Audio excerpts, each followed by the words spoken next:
I've been promising to have some guests on my show, and so today that promise will be fulfilled.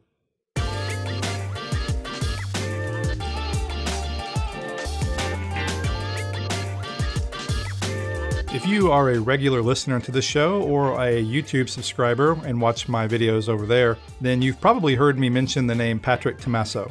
Patrick is a filmmaker, a content creator. He is really active on Twitter. He has a great YouTube channel. He doesn't put up enough videos though, as I mentioned to him in this episode. Spoiler alert. But he's a very creative guy that, a lot like me, juggles traditional filmmaking with mobile filmmaking. And so today, that's what my conversation with Patrick will cover. Mobile filmmaking versus traditional filmmaking, or maybe not versus, but what is his approach or philosophy, and how do they work together in what he does? Hey guys, this is Blake Calhoun, and another episode of Almost Professional, the podcast about mobile filmmaking, DIY filmmaking, and really all things filmmaking. Before I get into the interview with Patrick, just want to say if you haven't checked out my courses, I have a Filmic Pro course, a Smartphone Cinematography 101 course, and a brand new color grading course coming soon that I hope some of you guys might be interested in checking out. I have an Academy section on my website. You can learn more at iphonographers.tv or ifilmmakers.tv. They go to the same place. So without further ado, here's my conversation with Patrick.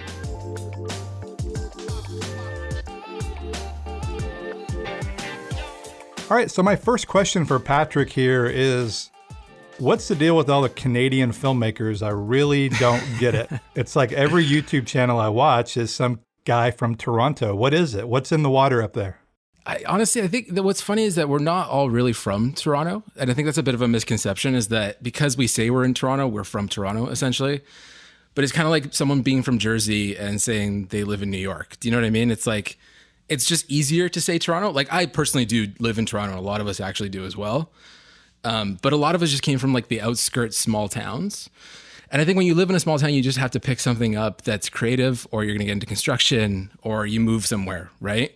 And I think a lot of us just gravitated towards music or cameras or, writing, just a lot of creative things. And I think it just came from coming from a small town. I don't know if you're out in the suburbs or anything like that, but there's just a different energy that's somehow lend itself to this like crazy uprising of everyone coming to the city, but we're all from the outside of it, if that makes sense.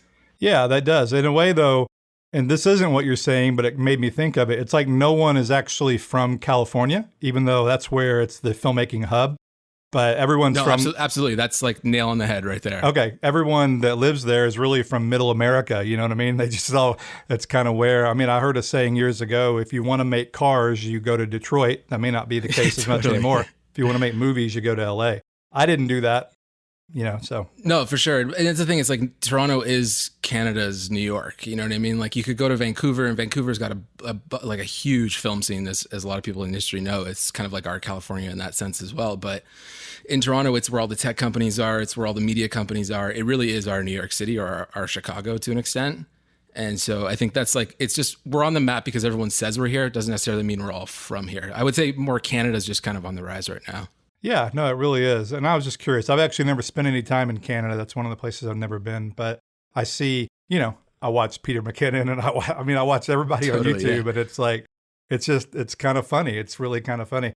In Texas, we have a handful of guys that are prominent, like mainly Ryan Conley and Film Riot and those kind of guys. But absolutely. Well, even like someone like Chris Howe, who I did a video with on the iPhone this year, it's like we both grew up in the same small town out of Toronto, and had the same friends from high school and stuff. And it's just serendipitous that a lot of us have ended up doing this. Not even to say that we worked on it together. It's just like we found each other later on, even though we came from like down the street from each other, but weren't friends back then, which is kind of crazy. Yeah, I mean, not to go off on a tangent here, but I was watching a video by Jesse Driftwood. Yeah, Driftwood. Yeah, totally. Same area again. Like we're all from that same spot, which is wild. Yeah, so I'm watching one of his videos, the one about transitions that's out right now. And I had heard this before, but I had forgotten that he bought one of his first DSLRs from Peter McKinnon working at that camera store. Yeah, totally. That is so Henry's funny. Camera. Yeah, Henry's is big out here in Toronto. It's kind of like our B&H, I guess. Yeah, it's just such a small world. It's crazy. In 20 years, people will look back and this will be like the golden age of the YouTube filmmaker, maybe. I don't know. Totally. And I hope that, like, something's been in the back of my mind is like kind of just like the fact that people put Toronto in the hub of it all. I've been very interested of like the town is called Newmarket. That's where we're all from. And I've just really wanted to like really tap into like why Newmarket? Because I actually have the same question you probably have about why Toronto. Like I'm thinking like, why is Peter and Chris and, to some extent myself and Jesse and stuff, like, why are we from this one, not even on the map, little small town, an hour outside of Toronto, like north of Toronto, right? And it's like, it just seems like a cool little weird documentary because there's probably people that I don't even know that maybe came from there as well, like outside of the YouTube space too. Yeah, no, totally. It just seems like a creative hub in a way, regardless of what you're doing, whether a lot of Instagram people and a lot of, other type of artists and such. But yeah, that's just been on my mind. I don't really know any of those other filmmakers besides you, so I just wanted to ask. Yeah, for sure. I hope that answered your question to some extent. I think it brought up even more questions for myself too, but I definitely agree that there's something in the water here, at least in the last like 3-4 years for sure. Yeah, and one thing that all you guys do, you're all pretty much geared towards traditional filmmaking, but even Peter McKinnon and Maddie and those guys have done a lot of videos on their channel catered towards mobile filmmaking. So I'll segue into what we're going to talk about a little bit here. Yeah, absolutely. And you as well. What's funny is I met you because I met you in quotes. We haven't met in person, but I met you on Twitter. For sure. Because of a video you did on your YouTube channel about anamorphic lenses in the iPhone. Yep. And I think I can't remember if you used Moment or Filmic Pro for the app. I don't really remember. That doesn't really matter. But the point being is, in a way, a lot of people think of you, at least the people that are on my Twitter feed, they think of you as a mobile kind of guy, mobile filmmaker guy. Yeah, absolutely. But in reality, as you and I have debated on Twitter some, and I think you're a little bit like me, I'm actually traditional filmmaking first, away from my YouTube channel, of course. That's a very niche channel towards mobile filmmaking. Totally. But in my traditional filmmaking, I go there first, but I use mobile to complement that. So I wanted to talk to you. What's your philosophy of mobile video, mobile filmmaking? Well, yeah, it's because it's funny. It's like, I mean, there's a part of the internet that sees me as like this commercial DP, I assume, at least, because sometimes I just get tagged into things to be like, oh, you're a pro at this. You know what you're talking about. But at the same time, like I would say most of my audience got into my stuff because of the mobile, right? So it's interesting because like what I do for a living is not mobile filmmaking, right? Definitely what I do online has catered to itself that way. And it was just mainly where the audience took me. Like, I don't know if you saw that too, like early on, it was just like, it felt like a little bit of right place, right time. No one was really tapping into it in the way that I thought they could. Yeah. And like, I'd be interested, not to throw the question back at you, but I'd be interested, like, what was the switch for you to be like, oh, I should jump on this niche, because everyone's talking about niche right now, right? In the YouTube space. So like, was there a moment for you where you're like, there's a really solid niche here. I have a great expertise coming from, traditional stuff. Maybe I can apply that to the mobile side, because that's kind of where I came from. But I'd be interested to hear your take on that. Yeah, I mean, I've never looked at it like that initially. I do now, because I started my channel in November of 2011. I actually uploaded my first video in 2012. Yeah. And it was on the iPhone 4S, I think. And I was just really pumped that you could shoot 24p back then. I found Filmic Pro, and I was like, this is pretty darn cool, especially for doing, and even back then, I did use it for insert shots, like on corporate video. Totally. And so I just uploaded, I think this is how most people start their YouTube channels. I uploaded for fun, just for the hell of it. Totally. Yeah, absolutely. I mean, back in 2012, there was like no one knew how to make money on YouTube. I'd never heard of an affiliate link. I didn't know anything. I was just uploading a video so people could see it. You know what I mean? Yeah, absolutely. And that's what I mean. It's like, I thought we would align on that, because like for me, it came it was just exciting to me. It was just like so crazy that like we were all wanting $100,000 cinema cameras and 35 millimeter cameras, whatever. And then all of a sudden these phones started coming out, and it's like, holy shit, like I can do this stuff now with literally what's in my pocket. And I don't think people are realizing the potential properly.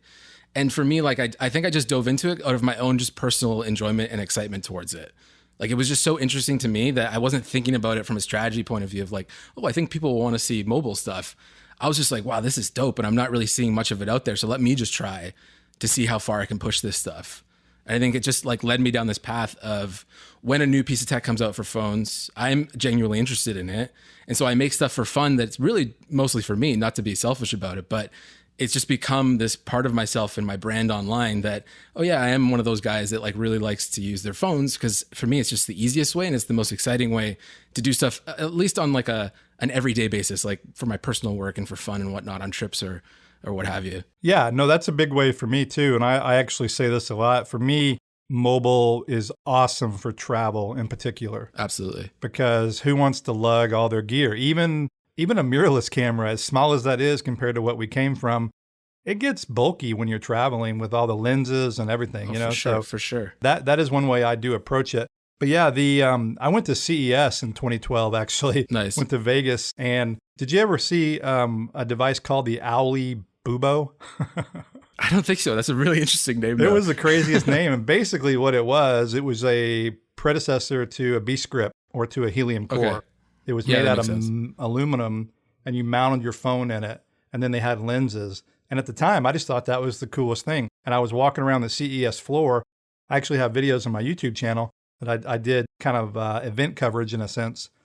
And people were just like, what the F is that? They couldn't believe I was shooting video on a phone at a convention. You know what I mean? Absolutely. And so again, it was only, like I said, now it's 8 years ago. So in internet world or technology world, that is a long time ago, but in the scheme of things, it's not, you know? No, definitely not. And that's something like I had Niles Gray on from Moment on my podcast. We were talking about a lot of that stuff too, where, you know, that excitement from other people when they see you doing something interesting with a phone. I think a lot of it comes with like this idea that, oh shit, like I have a phone too. That means I can do it. Like it just seems way more attainable for the audience. Whereas, you know, if you run around with a Red camera and you're doing awesome YouTube videos, people are kind of like, yeah, of course you do great videos because you use a Red, but that's not why you made great videos. But people put it in that category. And I think with phones, people are more open to the idea of the talent rather than the device. And that's really interesting to me too, where it's like, not that I want it to be like, I told you so, I know what I'm doing, but it does have an element of like, look how great it is with gear that, you know, everybody has access to. I'm not trying to have an upper hand here that you don't have. It's not some different deal of cards that I got that's better than yours. I'm using what you guys use, but I'm just using it in a way that's different. And I think that's kind of interesting to me, even to this day, even though I've like, in my own head kind of stepped away from like, if I want to make a movie, I kind of want to make it with a real camera.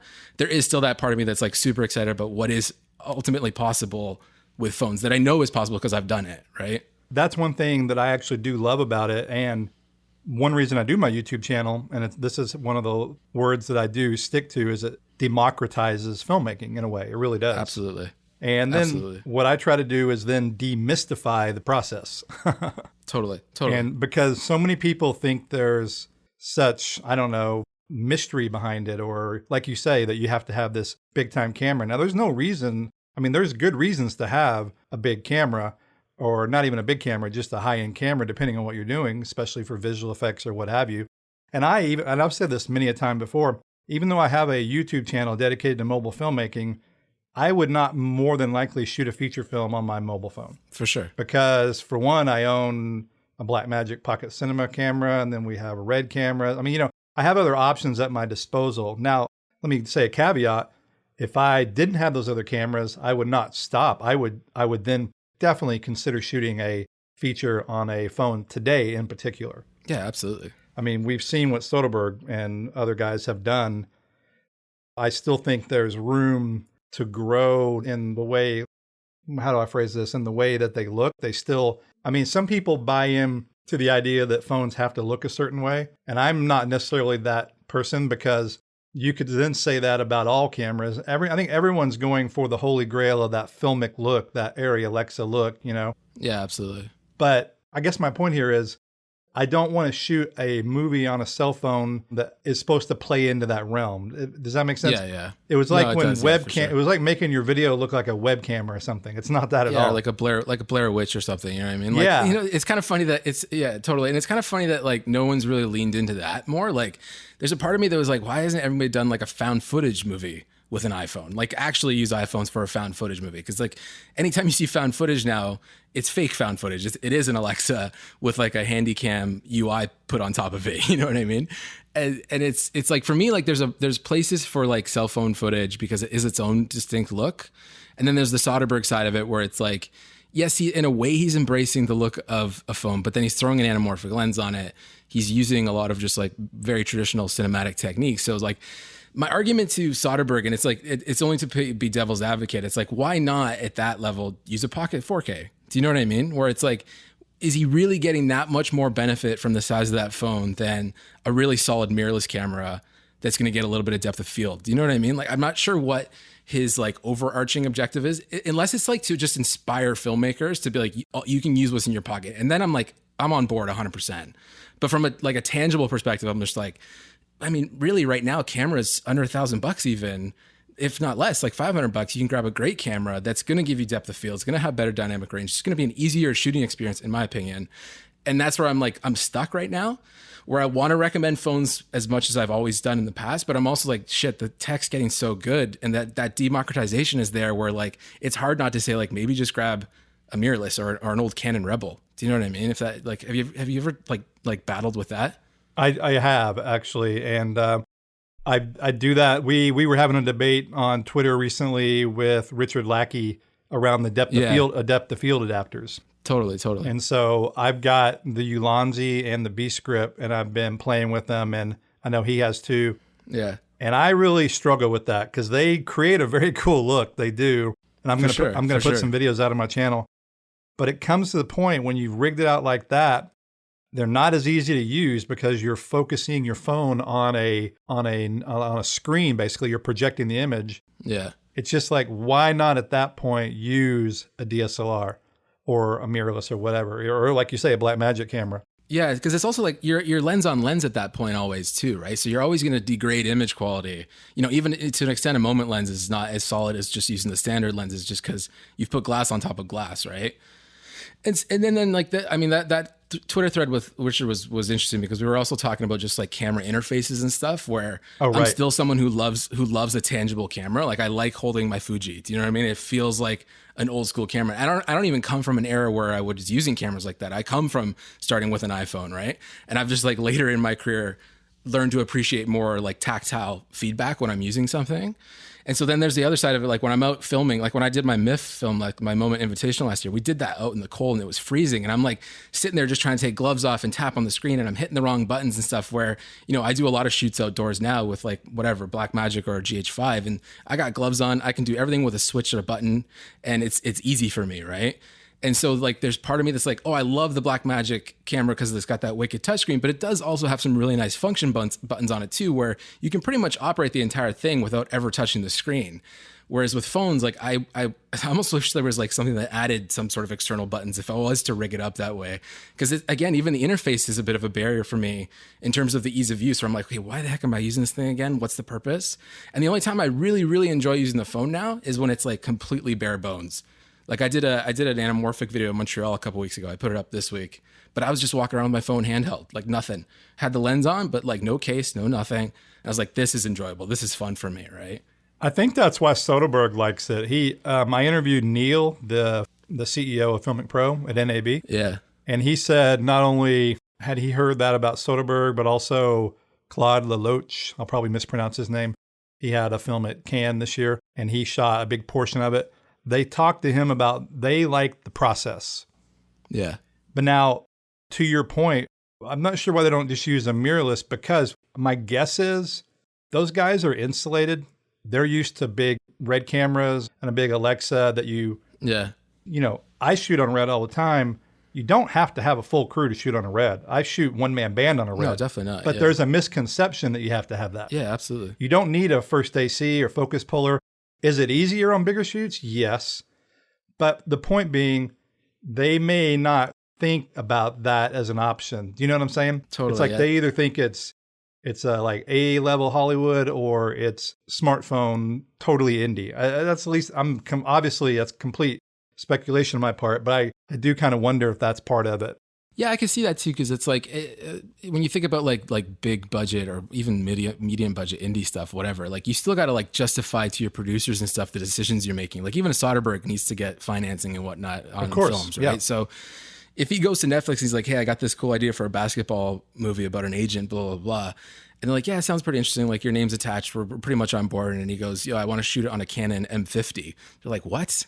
But they go, now I want to shoot it on an iPhone. And like, there's a whole new PR marketing thing just from that in itself, right? That's a good point. I think there is some truth to that. And so like, that's where I'm like, I'm very happy that there's filmmakers like who's the guy that did Tangerine? Sean Baker. Or Florida Project. Sean Baker, yeah. Like him and Soderbergh doing this stuff. But I don't want people to think that like that's the way you can go about it. I just think there's alternatives out there now too in the mirrorless space specifically. Like I would even say like I started on a Canon T3i back in the day. Like that camera now, even with like a $100 lens, like it looks to me like it looks better than the phone does. And well, that's just it does. Purely personal aesthetics. That's like my own subjective personal aesthetics, right? Well, no, it does. Unless you take the time, that's one thing. I mean, just straight out of the camera, I agree with you 100%. On a mobile phone or a smartphone, if you add some accessories and use an ND filter, you can get really similar results. Absolutely. Yeah, I do agree with that. And the DOF adapters we're talking about. But again, there's a diminishing returns. Well, let me bring up the Apple commercial short film, Snow Brawl. That was shot, I think it's with the native app. I'm not 100% sure though. In the behind the scenes, they showed the native app. They did, yeah, but it's hard to say. It's hard to say because to shoot something like that and not be able to lock and have a consistent white balance is baffling to me. It is interesting. Yeah, it is interesting for sure. It definitely looked like they shot high. That looked really good. Totally. And like, if they did use, I'm not even like, I should probably know this, but I don't even know, like when you tap and lock exposure and stuff, is it locking the white balance or is it still letting it shift? Like, are you locking everything in that app or is it like, does the white balance shift on you if you tap and lock to focus exposure? No, it locks. It locks as well. However, then every time, they're so sensitive. Every time you aim it at even out there in the snow, it's going to change. You're going to have subtle white balance changes on every freaking shot, which would be a nightmare. Now, absolutely, they've got Apple paying for it, so whoever's doing the color grading is just, it's whatever. But yeah, totally. I would just think they would use an app like, and most of those high-end videos they do for Apple or whoever it is, they end up using Filmic Pro. Yeah, they do. It just seems to be the default industry standard. And that brings me to a question, because you and I have actually chatted about this on Twitter. Yeah. And I just find it really interesting. You like the native camera app. And I think it's because of this. Is it because of the simplicity? Is that what it is? It is, yeah. It's just like, I mean, the big thing on my channel, if you've seen videos, like I just want, like, you have a similar ethos too. It's just like, I want the least barriers to whatever I want to put out there. You know what I mean? I don't want to sit there and fiddle with something, right? And so for me, like most of what I do is like my phone's locked in my pocket. I pull it out and I swipe over and I start filming, right? And when I'm out there, like, like I had to use the Moment app when I did the anamorphic video recently in Montreal, only because I didn't want to de-squeeze in post. But that was, again, it was a convenience reason. Like I was using the Moment app because I didn't want to deal with it later because it squeezes in the app, right? But for me, it's really just the ease of use of it where I can just open it, tap, I'll lock it. I don't worry too much about the white balance stuff. I don't really shift around a whole lot. And it's just like, it just seems the most simple. For a long time, it sucked because you couldn't change the frame rates and stuff in app. But since I was 13 and they fixed that, for me, it's just the least barrier to whatever it is I want to be filming. And I found myself just like fumbling in Filmic Pro and fumbling a bit in the Moment app. Not that I can't use them, and I do use them when it's like something super serious and I want it to be proper shutter speed, all that kind of stuff. But for like, I would say 95%, if not higher, of the things that I film now with my phone, especially since the 11 Pro, is all just in the default app. It's just like, that one I did of the ultra wide, just walking around Toronto, that was just me using the standard app in 4K 60. And, I didn't color grade it into anything. It was just straight out of camera. And like, I'm also someone that like likes auto on like my mirrorless and DSLRs, you know what I mean? Like not for filming, but for photos and whatnot. So it's like a bit of that mentality too. It's just like, let me focus on composition and what I'm doing in camera and not like the settings of that camera. You know what I mean? No, I do. For photography, you and I are completely simpatico there. I know how to shoot manual and I know how to shoot raw. Same. But 99% of the time, I'm shooting auto, and then I just use Lightroom to make them look good later. Exactly. And the modern camera, the modern sensors, they are pretty damn good with dynamic range. Exactly.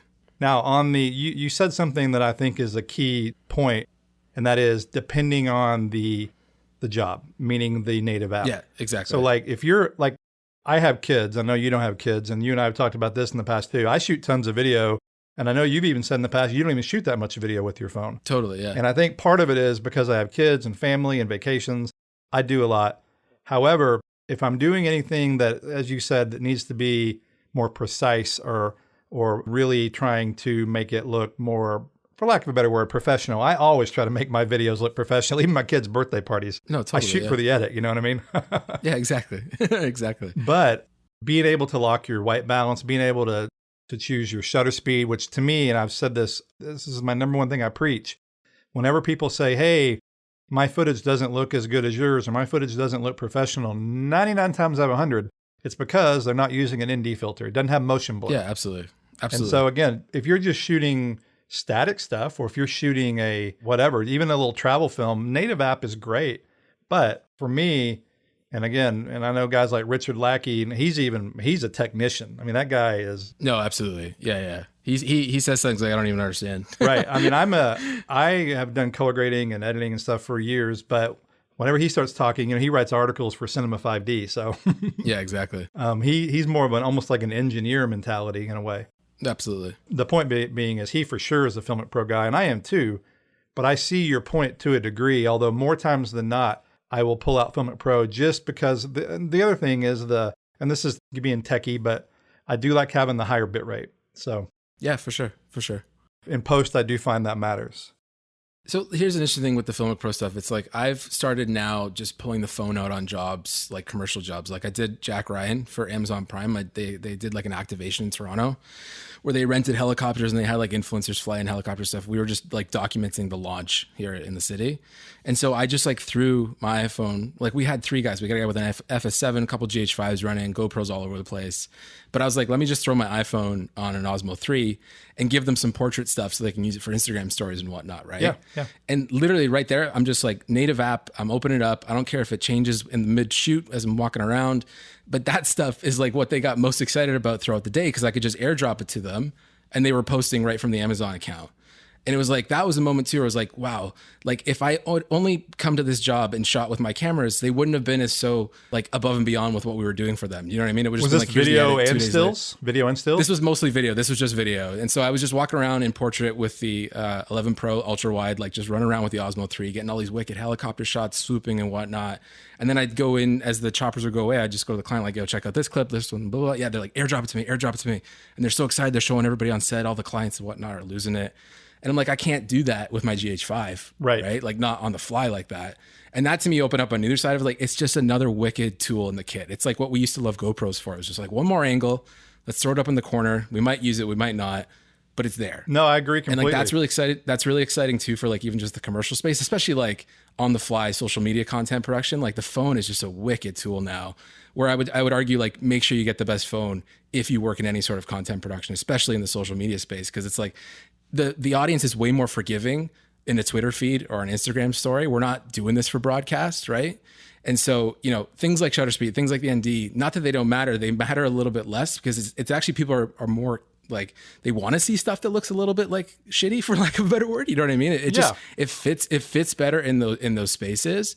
And so that's when I say like there is a time and place for Filmic Pro 100%. Like, I'm sure MIF is around the corner for 2020, like the film festival. Like that's something where I will very likely pull out Filmic Pro for it because like I want, like when I do something like that, I am in this weird way trying to emulate a real camera. Whether that's right or wrong, I haven't really fully decided, but at the same time I am, because my own personal aesthetics, are a Roger Deakins look. I want depth of field. I want, you know what I mean? I want it to look like a film. Like I want it to look like a real camera. And so if I'm stuck using just the phone, and not using stuck in a bad sense, but if I am using the phone, I'm going to use it to its highest potential, right? Totally. So I will use Filmic Pro and I will get the right shutter speed. I'll throw lenses on. I'll have an ND. But if it's just like run and gun and I'm having fun, like that's straight up. That's why like I gravitate more towards the native app, because most of what I do, even for work, is very run and gun stuff. Yeah, I mean, what it sounds like you did was a lot of behind the scenes, more or less. Yeah, exactly. It was like coverage. It was coverage. Yeah. Yeah, that I can see. I mean, you almost being an auto because you're going in different environments. Exactly. Is almost expected. And sometimes when I'm doing like a movie, it's like, have you ever noticed this on behind the scenes? Like I've done short films or features or whatever. And when the behind the scenes is shot 24p, it almost looks like the movie. It's almost like you want the behind the scenes to look like you worse. You need it 30. Yeah, you need to shoot it in 30 because it's behind the scenes. I totally get that, exactly. And it's funny. I'm actually doing a corporate gig this Friday. I got to pay some bills. You know what I mean? So yeah, absolutely. And what I pitched to the client is I'm going to use, it's just interviews, but it's outside. I'm going to shoot on my, it's low budget, as everything is today, by the way. Totally, yeah. I'm going to shoot on my Sony a6400 for my main, Yep. and then I'm going to put my iPhone on top of the camera with the ultra wide, so they'll have two shots. Yeah, wonderful. When you're shooting wide like that, you don't notice any difference in shallow depth of field at all, you know? No, totally. And that's a big thing now with the 11 Pro that's really kind of made me appreciate the video more a little bit too, is like how forgiving that ultra wide is in terms of stability. Oh yeah. And also just and it's also just the depth of field. Like it really is like Cody Wayner and I were chatting about this. We're like, I almost kind of wish you could set your default lens when the camera opens, because I just love to open that camera and it's just like right away on the ultra wide, because 9 times out of 10 it's the first one I go to when I open the app. I just want to see how it looks, and then I'm like, oh, this looks great, I'll just use the ultra wide. Obviously it sucks in low light and in poor conditions. It's not the best, but yeah. For most things, I'm like, yeah, ultra wide looks great. It's nice and wide. It feels, the word we all hate, it feels cinematic, like just inherently, just because it's so wide. Yeah, it does. But yeah, like that on the 11 Pro's really changed. Like it's actually gone, and I talked about this a little bit where, I don't know if I actually talked this on my podcast yet, but it's something that's been on my mind too, is like, I am using, I don't know if you found this, but like since the 11 Pro, like I am using third-party lenses way less than when I was on like my 7, 8, or 10. Like I'm much more like into the native lenses, so much so that like I have the moment case on and I keep them with me in my bag, but like it's very rare that I'm pulling them out unless it's the anamorphic, because it is just such a distinct look. I would say that's the same with me. Again, it depends on what I'm shooting. For just everyday run and gun stuff, yeah, I'm using the built-in lenses. But if I'm doing something more, with a script, for instance, on my YouTube channel, I routinely will shoot with my Sony or a Canon, and then I'll do like a overhead shot. Yeah. And then on my tripod, kind of like you said earlier with a GoPro, I'll put my phone down there with a GorillaPod mounted to the tripod as my B camera. Nice. And in that respect, I'll usually use the tele, and I'll put a tele on because even though the new tele is much better, the wide lens on the iPhone by far, even now, is still the most stable, and I think creates the best image at that f1.8. Yeah, for sure. For sure. And so popping that tele on. But no, you're right. I don't disagree with that at all. And I'm sure that's why pretty much every freaking lens maker there is out there are now making anamorphic, because they, I'm sure they've seen a decline, moment included, in their sales of their other lenses. Yeah, absolutely. And like, not even to get into the business of the politics of like all these different lens companies out there, but they're all, you can just see they're all diversifying their offerings. You know what I mean? They're getting into things that are way beyond just lenses, because the way the market went with phones is like everyone just invested everything into the cameras. You know what I mean? Like everyone is just marketing cameras as like the flagship feature of phones that are full of other flagship things as well, processors and battery life, all this kind of crazy stuff. But like, and that's everyone's very important, going at by it the way. Camera first. I love Absolutely. that stuff. Yeah, that's one of the biggest things about the iPhone 11 that I think as filmmakers we maybe don't talk enough about, and that is that the new battery just lasts forever. Oh, it's crazy. And it's that crazy. A13 chip, used to, I would recommend to people to not really shoot a clip over 15 or 20 minutes in one, like if you're shooting an event or something. Yeah, absolutely. Now the thing will just roll. You can just roll it until it dies. I'm not kidding.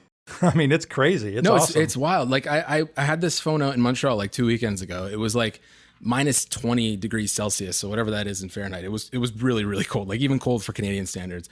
And I'm like, this battery's not gonna, and I have just the regular 11 Pro. I don't even have the Max.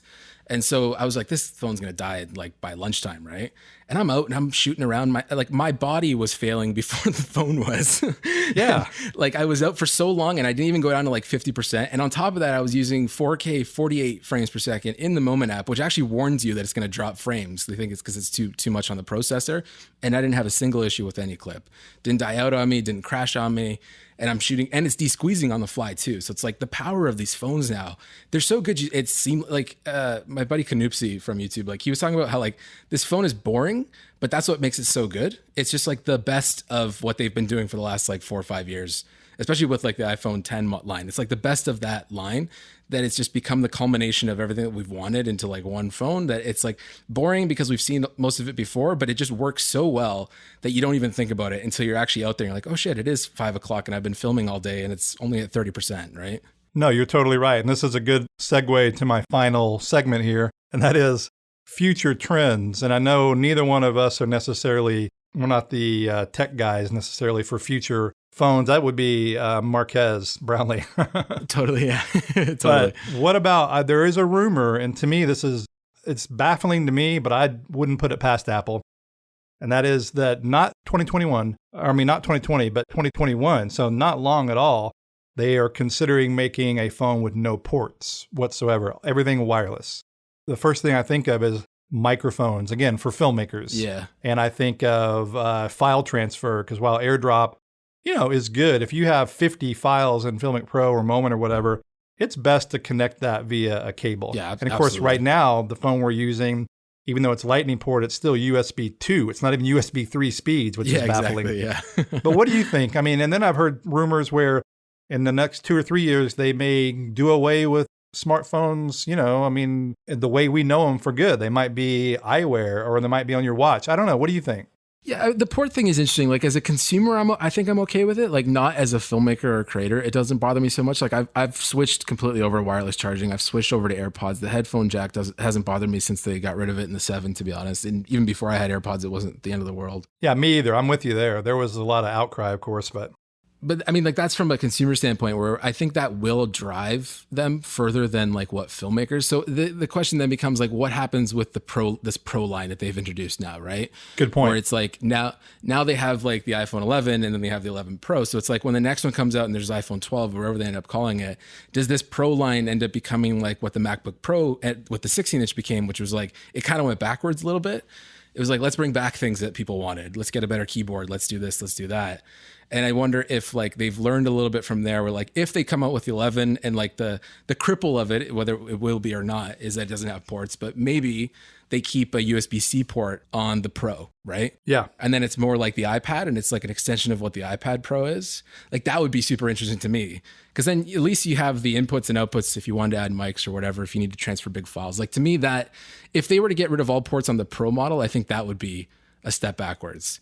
Because then you're alienating people like us, right? Where we just won't be able to attach a microphone anymore, or transferring files becomes a pain in the ass. That's where I kind of see. I'm really interested in the Pro line, what they have planned for this new moniker, if they have anything planned for it. I agree with that because even on the MacBook Pro, one reason I still use it's like 4-year-old MacBook Pro is I actually have a USB 3 port. You know what I mean? Totally, yeah. No, dude, I'm on a 2015 MacBook Pro because I have SD cards. Yeah, I have an SD card slot, you know what I mean? Like it's like I don't want to have to get a dongle, even though I am really interested in the new 16-inch. Same, likewise. So my favorite computer of all time was the 2008 17-inch MacBook Pro. That was totally, yeah. That was a beast. I still have it. It just nice. The battery like melted or whatever it does. So it's sitting in my office, but I think I'm running a 2015 also, or maybe it's even a 2014, I forget. But the reason I like it is it has all the ports, I guess, to tie it back to the phones. And so yeah, exactly.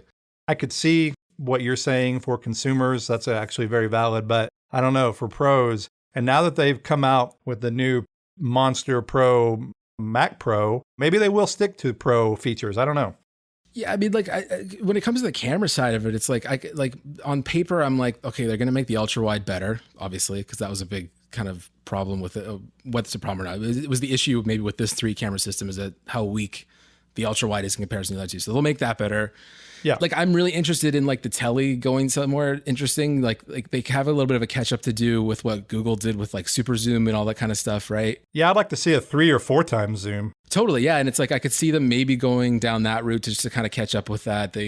I'm not really into this whole like astrophotography, the night stuff. Like I feel I'm like not even, either. Like, I would use a real camera for that.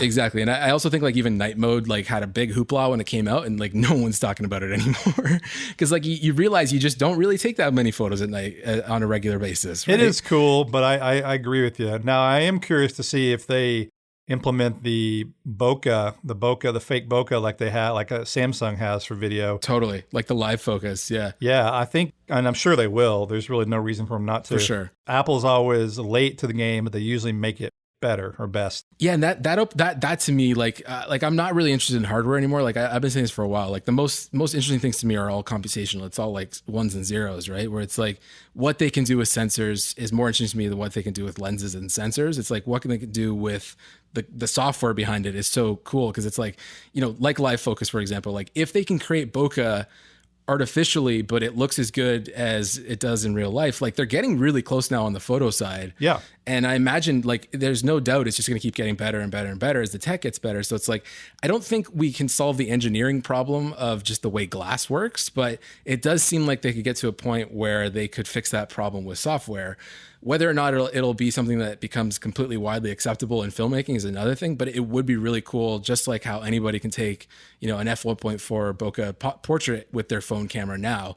Imagine being able to do that on the video side when you're just taking videos of your kids and stuff. It starts to look like a Terrence Malick film or something. You know what I mean? Like that's really, really interesting. Although I doubt it'll ever be accepted. I mean, obviously big Hollywood directors, Tarantino and Christopher Nolan, they refuse to shoot digital when it's 2020. Yeah, for sure. Now, don't get me wrong. Totally, I love the look of 35. A lot of films now are shooting film again, which is kind of cool. Yeah, it's like, it's all cyclical, right? It's like it goes away, it comes back, it goes away, it comes back. That's a whole nother topic, but it does tie into people embracing digital technology. But, well, listen, man, I think you and I actually agree more than we disagree on this stuff. Absolutely. Yeah.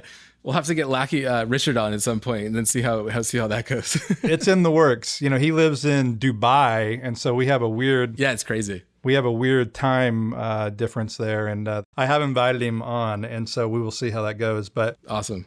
Do you have anything you want to... Tell me your social stuff you want people to check out or anything you want to plug. Yeah. I mean, the main thing, like I have the same username on pretty much everything, which is at I'm Patrick T. So letter I, letter M, Patrick T. I have my own podcast, which of course you've been on, which is a great episode. The podcast is called Top Comment. You can just search that wherever you get your podcasts, but everywhere else it's just I'm Patrick T, making YouTube stuff. Twitter's probably where I spend the most time these days. So that's probably the first place you should check out. Yeah, for sure. You should, man, you should make some more YouTube videos. I love your videos. I really do. But they are time consuming. As it is. Yeah. I've made one a week now going on 2 years. And so I know, as a matter of fact, I don't even know what I'm going to release this week, and it's Tuesday and I'm releasing on Thursday. So yeah. And what's wild is like, as I kind of got like some relative, like small success with YouTube in the last year or so, like I'm getting a lot of stuff and it's becoming like more of a job because I have like a backlog of things that I need oh my to God. I now turn down. Feeling too. I turn it down right now. Same dude. Same. Absolutely. I don't want to, you know, they're sending you free gear, but in the same breath, it's like, I don't want to disappoint them that it's going to take 6 months to review your gimbal or whatever. So exactly. I'm totally in that boat right now where it's like, I'm saying yes to things where I'm like, oh shit, I still haven't done that video for the thing I got sent 3 months ago. So it's like, oh, I got to get a handle on that. There's an art in saying no. You know what I mean? Absolutely. There really is. Yeah, absolutely. Well, hey man, thank you very much for chatting today. Thank you for having me on, man. And thank you so much. Have a great 2020, although I'm sure we'll talk on Twitter probably soon. Yeah, absolutely. Cheers, man.